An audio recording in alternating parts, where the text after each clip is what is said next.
Good evening, I am Mark Seal with your Lime Sports World. Cricketing cousins Carlos Brathwaite and Jonathan Carter have been selected in the combined campuses and colleges squad for the upcoming Super 50 tournament in Guyana this month. The twist to this development is that they have also been included in the Barbados lineup for the same tournament. Brathwaite and Carter reportedly told the Barbados Cricket Association that they prefer to play for the CCCs, even though they're on BCA Central contracts. The other Bajans included in the squad are player coach Floyd Riffer, Nikolai Paris, Ryan Austin, Jamal Smith and Ryan Wiggins. In a news release yesterday, the West Indies Cricket Board said its executive committee had ruled that the CCC should retain its selected squad for the tournament. Still in cricket, West Indies were taken down to the last couple of deliveries by Afghanistan, but they still won their last pre-Bangladesh tour match today at the ICC Global Academy in Dubai. The Windies restricted the Afghans to 249 for 8 in their 50 overs. Man of the match Andre Russell took 5 for 47, while Naraz Mangal top scored with 97. In reply, the Windies reached 252 for 5 off 49.5 overs to win with a ball to spare. Devon Thomas top scored with 58, while Danza Hayat got 53 and Carlos Brathwaite 40, as West Indies succeeded in getting 8 from the last over. West Indies leave tomorrow for Bangladesh, where they face the hosts in a 2020, 3 one-day internationals as well as 2 tests. Meanwhile, the West Indies under-19s are still in search of their first win on the ongoing quadrangular series in India, losing by 2 wickets to Sri Lanka today. 90 from Justin Graves and 80 not out from Kavem Hodge led the young Windies to 258 for 8 in their 50 overs. Kyle Mayers then took 3 for 44 and John Campbell 2 for 31, but Sri Lanka got home with 9 balls to spare, scoring 259 for 8. Chris Gayle struck a blistering 86 as the Bangalore Royal Challengers defeated Somerset in the Champions League T20 today and earned their first points while dragging their previously negative net run rate ahead of 3 other teams in Group B. Gayle was dropped on 2 and went on to make the most of that lifeline, with his 86 coming off just 46 deliveries, including 4 fours and 8 sixes. Driven. Has he beaten the field? He has. And it won't be holding. First boundary of the innings for Dilshan. And he's been greeted with one that's been hit over extra cover. How typical is that? We've seen that many times before, haven't we? In the air 4. Smashed away, over long on, and all the way. Bowled in, but Minerva strikes. Jeez.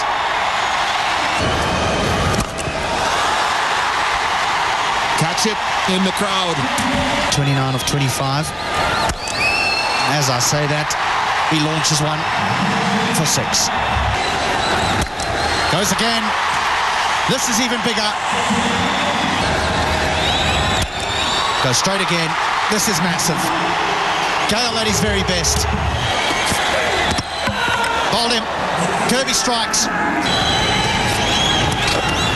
That's 4. Drifted onto the pads. Gayle makes no mistake. And that brings up a wonderful half-century from Chris Gayle. Spin doesn't matter. If it's seam, it goes as well. He's gone big again. This is massive. Gayle goes again. It is to the shorter side. It wouldn't matter if it was to the longer side. Tawari this time in on the act. He too goes over mid-wicket. Somebody's coming under it, and it should be taken. Yeah, that's big.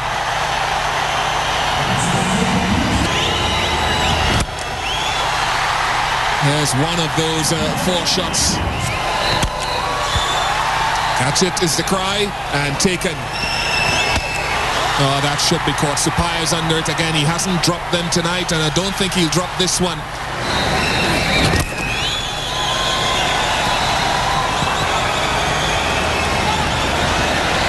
That's the end of Daniel Vittori. Soul down the river. That's a nice shot. That is exactly what RCB needed. Well, challengers made 206 for 6. Somerset restricted to 155 for the same 6 for challengers to win by 51 runs. Now that's the largest margin of victory for the tournament. The Royal Challengers now only need to win their remaining game against South Australia by a reasonable margin to make the semi-finals. Somerset also need only to win their last group game against Warriors to progress despite the severity of today's defeat. Meanwhile, Trinidad and Tobago are in a must-win situation in their final group game against Cape Corbels of South Africa.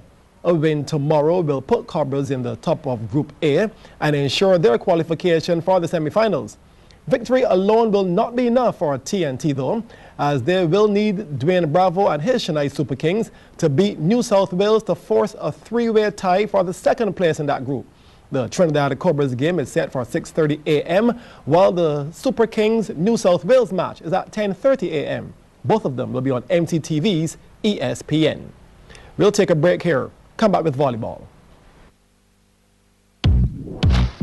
At Lime, we know that when it comes to the internet, it's not just about connecting to everything that matters in your life. It's also about connecting in the blink of an eye. See who's friended you on Facebook, or send a tweet, upload some photos, watch movies online, beat your friend's score, or even email Auntie Bertha. Lime high-speed internet, up to 8 megabits of high-speed internet. Lime, for living every day. Could the local volleyball arena be seeing the start of a new dynasty? Chargers have become the first team since Deacons to hold both the men's and women's knockout titles at the same time.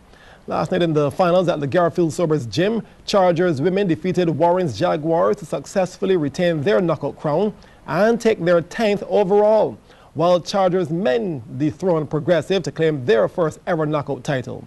CBC's Marsha Boyce reports. Warren's Jaguars in orange were looking to dethrone Chargers, but the defending champions made a statement from early. The captain, Thonya Joseph, down the middle. Now Avara Brown with the serve, and Warren's looking to go to Anthesia Mason, but she's stopped at the net by Akila Phillips. Chargers would take the first set 25-14. Warren's would regroup and come back strong in the second set. Janice Clark fooling the blockers with the dink. Then the experienced Mason. She too evaded the block. Warren surprising Chargers, taking the second set 25-22. Things were a bit close at the start of the third, but Chargers started to pull away. Dania Hamilton with the kill. They took it 25-14. Not surprisingly, it got heated in the fourth as Warrens tried to stay alive. That's Chargers setter Akila Blenman with the block on Mason. Set and match point for Chargers. Hamilton going cross-court. Chargers won the set 25-13, taking the 2011 title. We came out to do the double. We won last year, and we were fighting to do it once again. We lost a little bit of momentum. We broke down, but then we picked back up in the fourth set. Could Chargers men follow in their footsteps? Well, they'd have to get past the title holders Progressive. That's Renee Grace with the kill. Progressive looking ominous in the early stages. The big Mark Lewis for Chargers, but he's stuffed at the net. Progressive won the first set 25-20. Chargers had never won the men's knockout title, and they weren't going to go down without a fight. Ramal Agard with the kill. Then the captain, Dale Addison, leading from in front.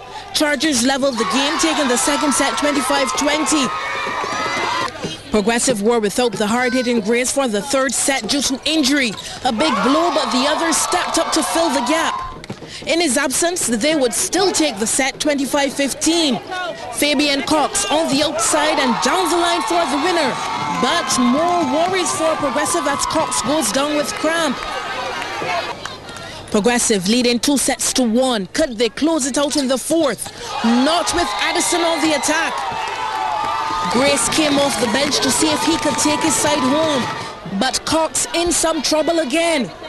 Chargers grabbed hold of the chance with both hands. They would go on to win the set 25-17. Cox and Grace started the fifth and decisive set for Progressive. But with the pressure on, they committed some errors. That's Cox hitting wide. Match point for Chargers. No surprise, Addison's the man to bring it home. They take the set 15-12 and with it their first knockout title. It feels great. It feels great. It was a very good game. Last week we never won the knockout before. So we know we had to bring our all because in the first round they had beaten us 3-1. So we know we had to play a tight volleyball in order to beat them. Marsha Boyce, CBC Sports. There is now a three-way tie at the top of the standings of the Lime Pelican Football Challenge after action last night at the National Stadium. Jose and Jose Bajan Pride Ballers played to a 2-all draw with Phoenix UFO Toyota Firehouse to move to 4 points, joining Top Bay Settlers and Scotty's Combined Stars at the top of the table. Angus Dunn in the 20th and Damian Williams in the 41st were the goal scorers for Bajan Pride, who led 2-1 at halftime. It stayed that way until the 69th minute, when Norman Ford scored a free kick to secure a draw for the highly fancied Firehouse. Paul Lovell had earlier scored for them in the 23rd minute. In last night's other game, Jeffrey Williams scored the lone goal as DirecTV Red Snappers beat Higher Learning 1-0. Higher Learning are yet to win a match in the competition. On the horse racing, one of Barbados' top racehorse owners, Sir David Seal, is making another serious attempt to land the Sandy Lane Gold Cup. He's bringing in a 4-year-old dark brown colt called Dancing David to contest the event next year. The colt, which is currently in quarantine in Ocala, Florida, should be in Barbados by month end. In his opinion, Sir David says Dancing David is as good as top horses Sanford Prince, Bentham or Western Isle. Sir David has won 5 Gold Cups, but none since 1993.